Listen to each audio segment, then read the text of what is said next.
This was like the pinnacle of what I thought my dream was. And damn, this ain't it.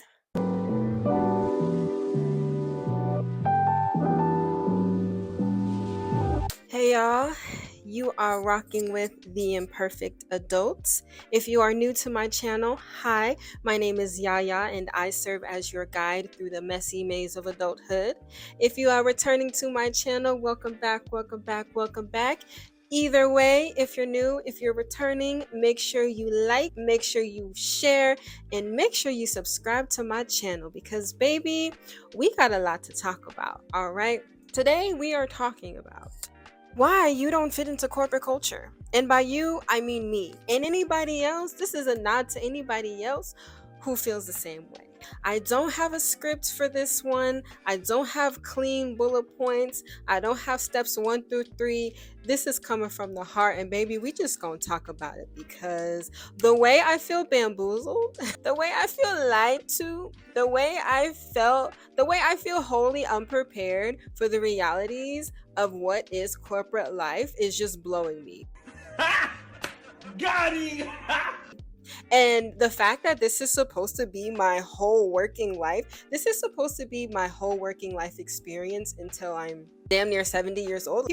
Do people even retire anymore? Because I can't imagine dealing with this for 40 more years of my life. I just can't imagine. Let's talk about it.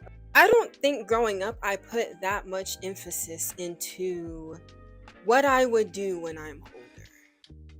I grew up in a family of entrepreneurs, and the whole quarterly check-in of what do you want to be when you grow up just wasn't really a reality in my life.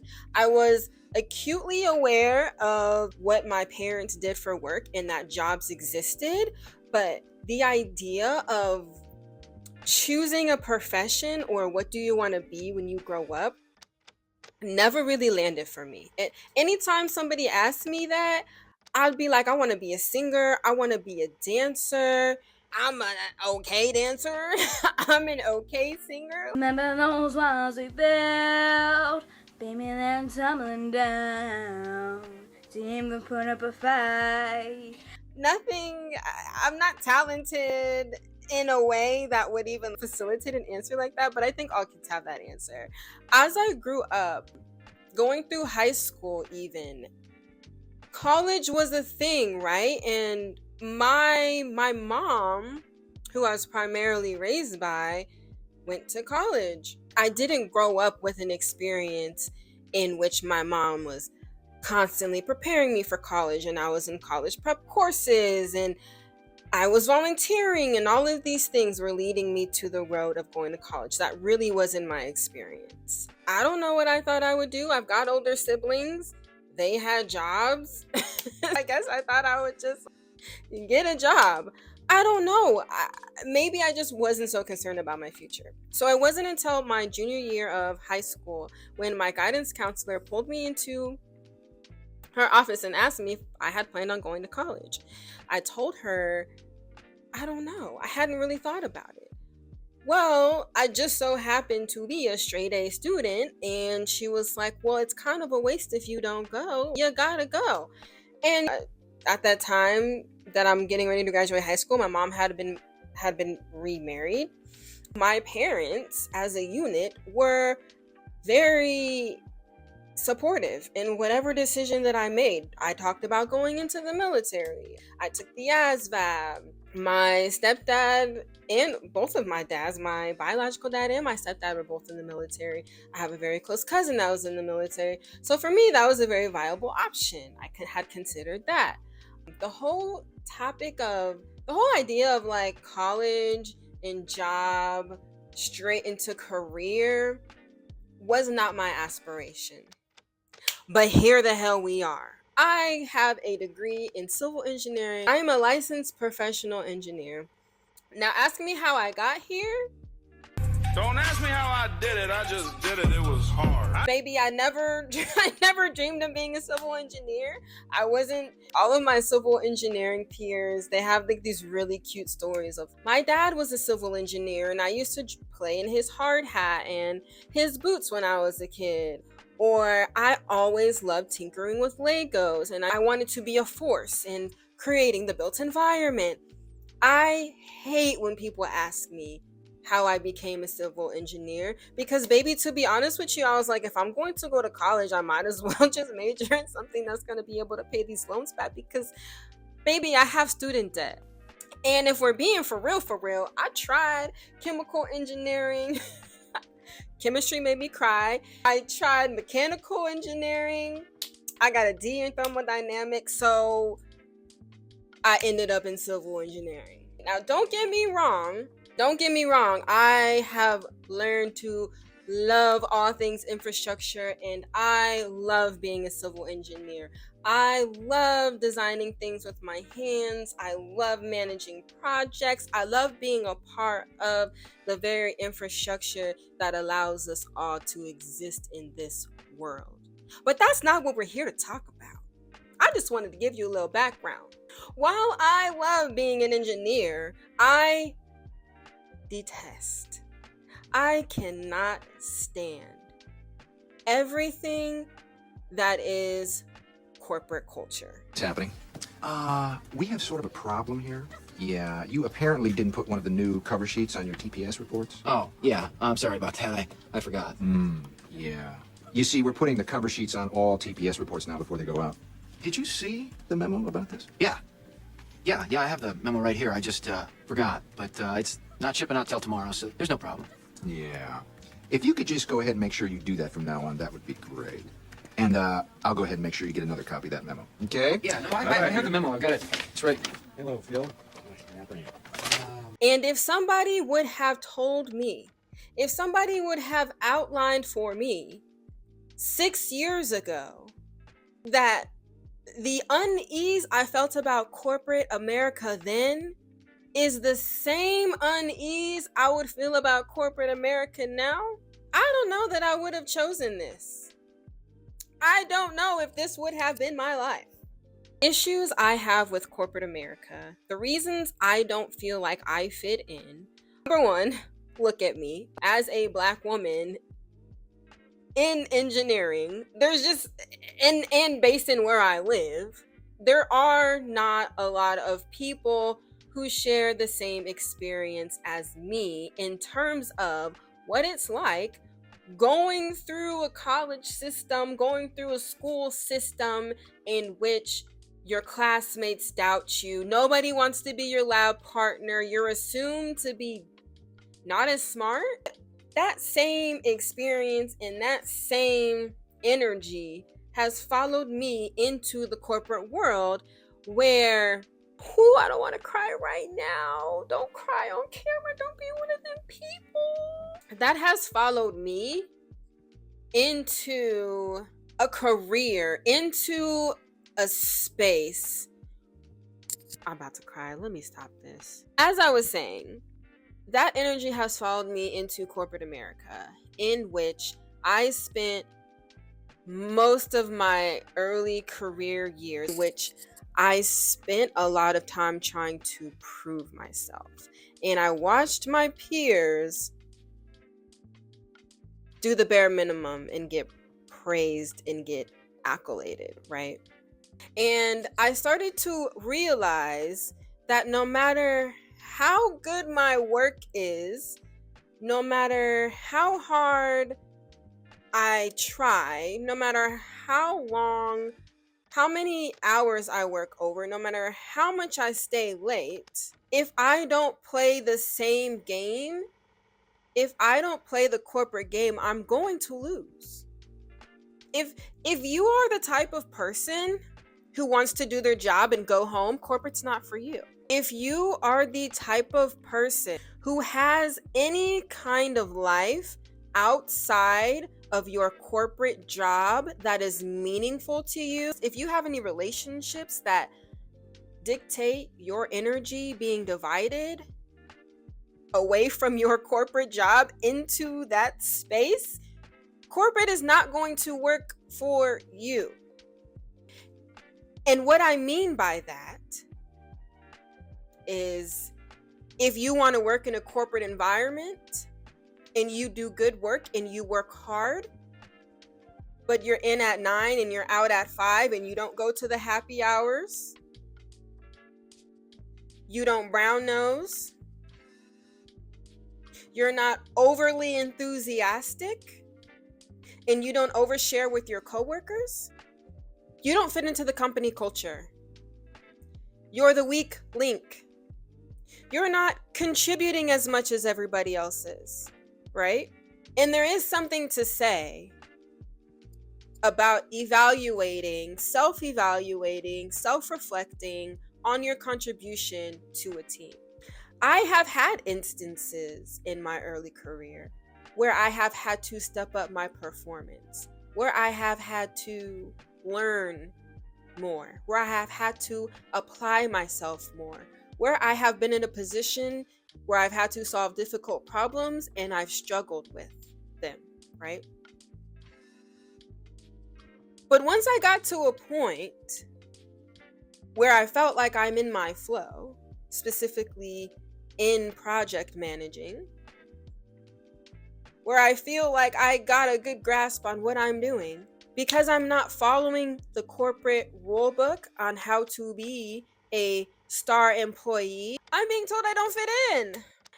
And like the wild part is I never wanted to, baby. I am here for a check. I am not here to be your best friend.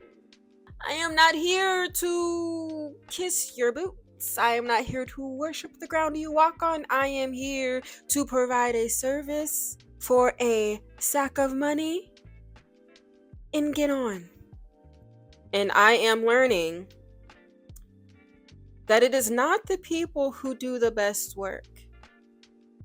It is not the people who are the most reliable, who are getting promoted, who are getting talked about. It is the people who are the loudest. It is the people who are most in your face. It is the people that you see most often. I don't know. It's weird because I'll spend time analyzing leadership and I'm like, how did you get there? Who put you in this position? Who signed off on you leading other people because you are a trash people manager? You have no empathy. You have poor communication skills. You have poor time management. You have poor project management skills. But you're at every happy hour. But you play golf with the director. But your kids go to the same school as the officers' kids go to. And that's when I realized that this game is rigged. This game is rigged. How crazy is it to be in a situation, to be in a position to realize that you don't fit into corporate culture, but everything in your life is tied to keeping this job. Everything, right? My income, my insurance, my health insurance. If I quit my job or if I get fired, I have to pay out of pocket for medical costs. In the United States, that's crazy. Astronomical. Everything in my life is tied to me showing up and participating in a system, in an environment that I just don't fit into. No, I don't want to spend my personal hours at a happy hour after work. No, I don't want to bring anything to the work potluck. No, I don't want to volunteer with you in my personal time for an organization that I don't really align with.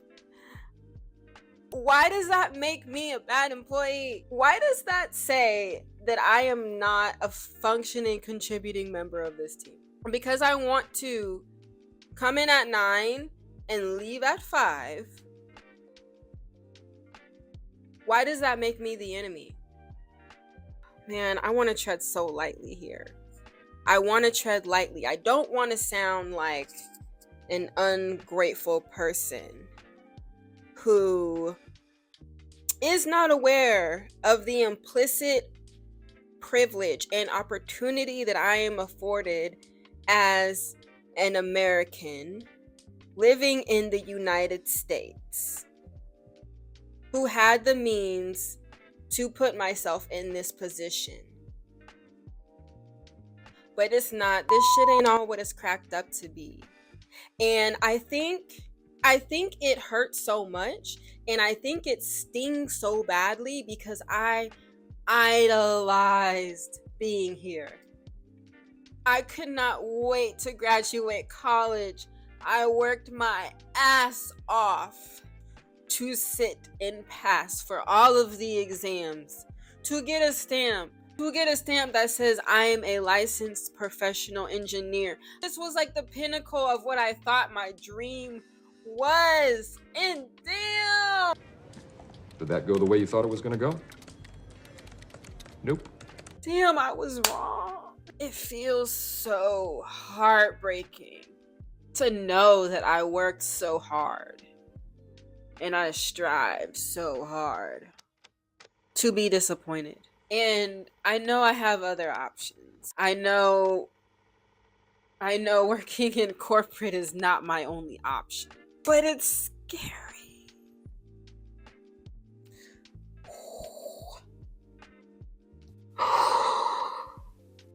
If you know anything about entrepreneurship, you know that it's not guaranteed, right?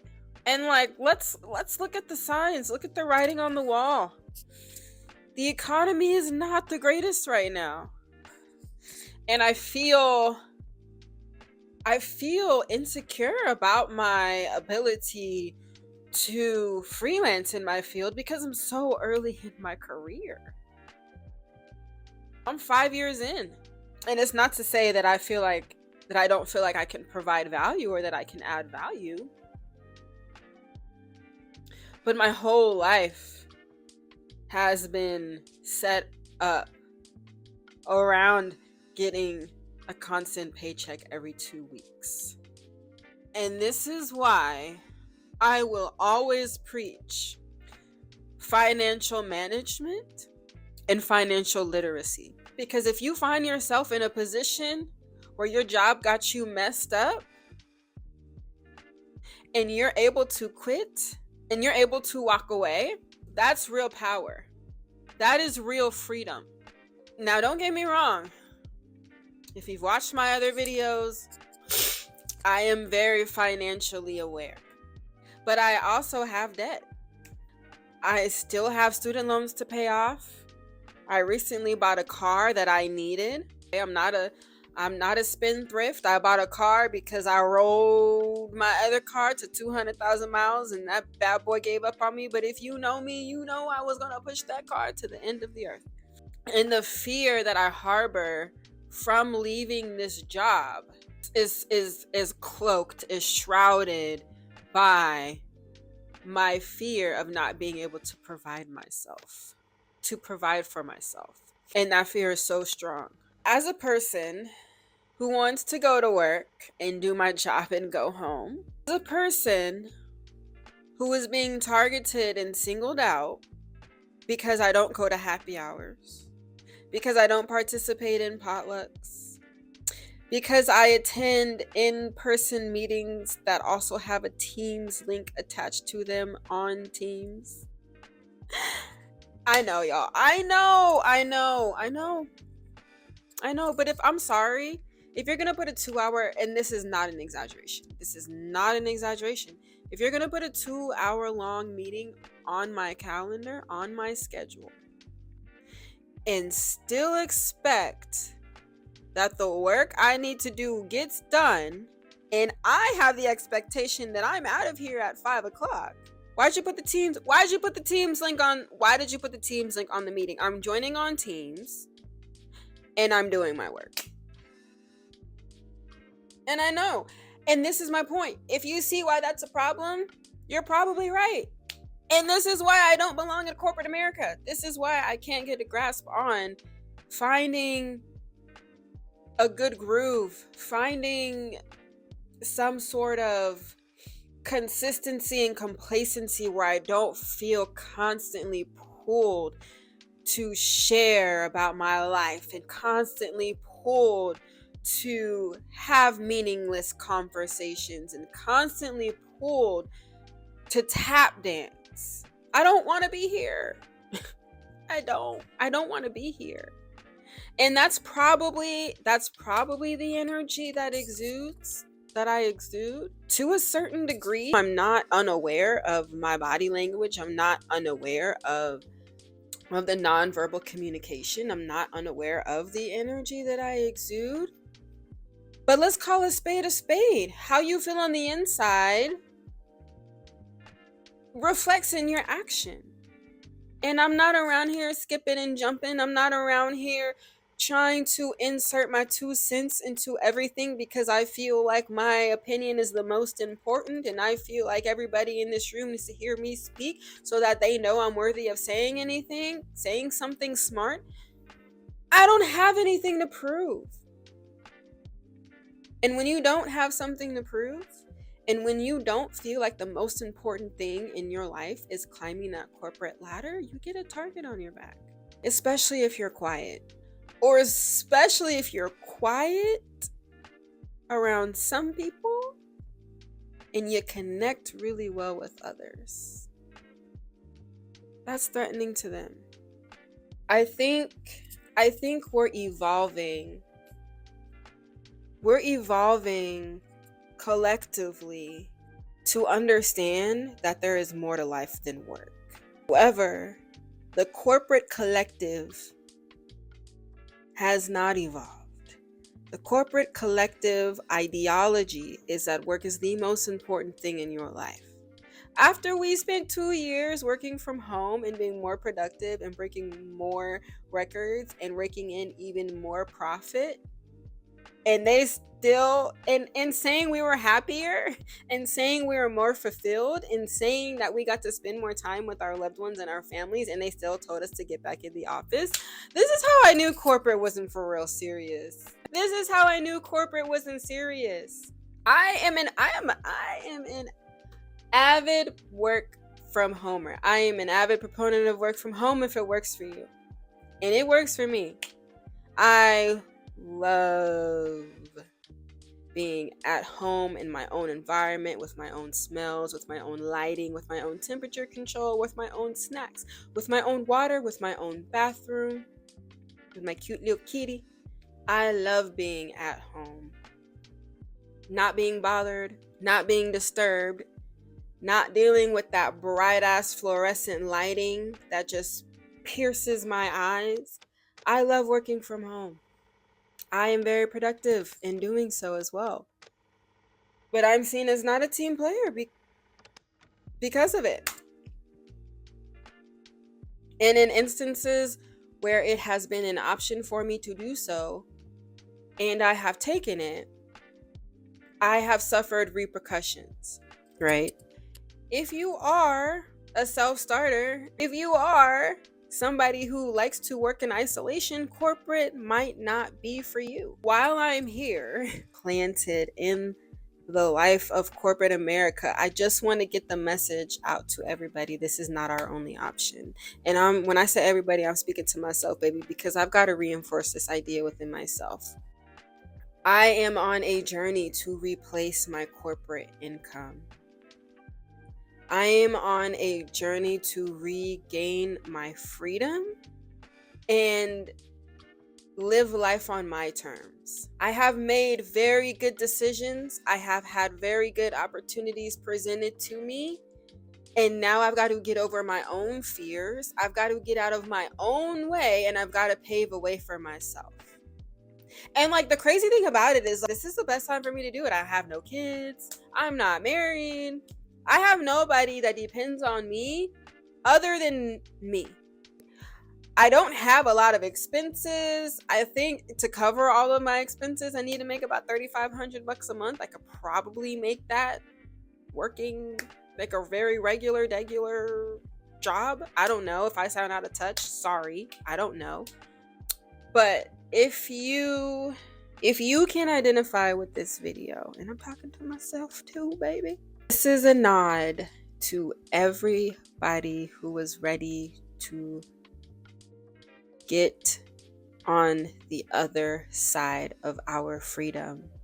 This is your sign. This is your encouragement. This is your confirmation that there is so much So much more life out there for you than 2 weeks of PTO, than 8 hours of fluorescent lighting in uncomfortable clothes with people that you don't like. There is so much more. We are literally living on a rock, hurling through space, and I'm in here crying about a job? Be for real. Be for real. You, me, us, we all have the power to create the life that we want. And this is my ode to myself to say, stop letting fear get in your way. Stop letting fear get in your way. How many more years are you going to deny yourself freedom because you can't get around the fear? How many times are you going to suck it up? How many more days are you going to spend in a cubicle? How many more mornings are you going to wake up dreadful? Actually, this is my only dependent right here. How many more Sundays are you going to watch the clock dreading the anticipation of the start of a week? If I'm gonna work this hard, I might as well work hard for myself. I know it's not gonna be easy, and hopefully I can hang on in there until I ramp up into full-fledged entrepreneurship, but I don't think my soul can take it anymore. I don't think I can continue to do it without it causing a large detriment to my mental health and my happiness. And if y'all want to come with me on this journey, I would love for you to. I'm inviting you to come with me to see how this goes. Please comment below if you feel anything that I said in this video, if that resonates with you, if I set your heart on fire with anything that I said. Please let me know down below, because I would love to connect with you. I would love to trauma bond on corporate life. And I'm just so thankful that you're here and that you're watching this video, because you are also supporting my journey. Make sure you subscribe, because we got a lot of journeying to do together, because baby, the imperfection is on a mission. All right, y'all. Peace.